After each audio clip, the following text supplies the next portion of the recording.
For the past 5 years, Hacks has been one of the most consistently great shows on the air. Other contemporary hits like The Bear and The Last of Us and Yellow Jackets have gotten wildly hit and miss in their subsequent seasons, but Hacks has been delivering banger after banger for 5 seasons straight. The series isn't quite over yet, but the final season has been a slam dunk so far. Hacks is a rare show that has never had a bad episode. Every episode of Hacks is at least really good, a lot of them are great, and a select few are standout masterpieces. The very best Hacks episodes put the focus squarely on Deborah and Ava's relationship. Season 3's One Day, for example, forces them to bare their souls to each other and interrogate their deepest, darkest fears as they spend the day stranded in a forest. We're still a couple of weeks away from the end, but Hacks is on track to stick the landing with its series finale. The show's latest episode, Season 5, Episode 7, Montecito, might be its greatest installment yet. It might be remembered as Hacks' Ozymandias. It's the half-hour of comedy that the entire series has been building to, and it's one big nod to the fans. Deborah and Ava's fake courtship was an episode-long wink to their shippers.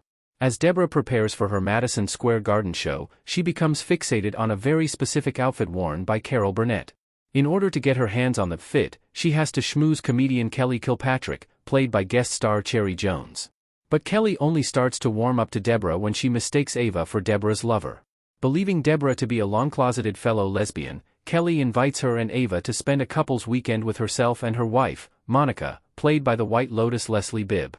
Desperate to get her hands on the outfit, Deborah drags Ava to Kelly and Monica's house so they can pose as a married couple. Hacks fans have been shipping Deborah and Ava from the very beginning, and while the show has occasionally flirted with the idea, it was unlikely to ever come to fruition. Ava identifies as queer, but Deborah has always been depicted as staunchly heterosexual, which led some people to theorize that she doth protest too much. The show was never going to actually have Deborah and Ava get together, but the age-old sitcom trope of pretending to be a couple was a great way to imagine what Deborah and Ava would be like as a couple without actually committing to it. We got to see how clingy Ava would be, how much she would embarrass Deborah with PDA, how hilarious their pillow talk would be. Anyone who's ever wanted to see Deborah and Ava get together had their prayers answered in Montecito.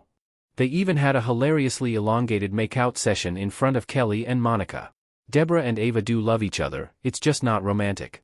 When the jig is up and the ruse is revealed, the brilliant punchline of the episode is that Kelly and Monica refuse to believe Deborah and Ava aren't a couple. They were more convinced by the lie than the truth. Kelly has a great line, delivered perfectly by Jones, about relinquishing the outfit to Deborah just so, at least one thing is coming out of the closet this weekend.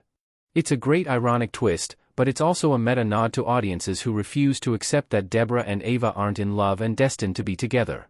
It points to a core tenet that Hacks shippers need to wrap their heads around. Deborah and Ava do love each other, their deep-rooted love for each other is undeniable, but it's not the romantic kind, they're comedy soulmates.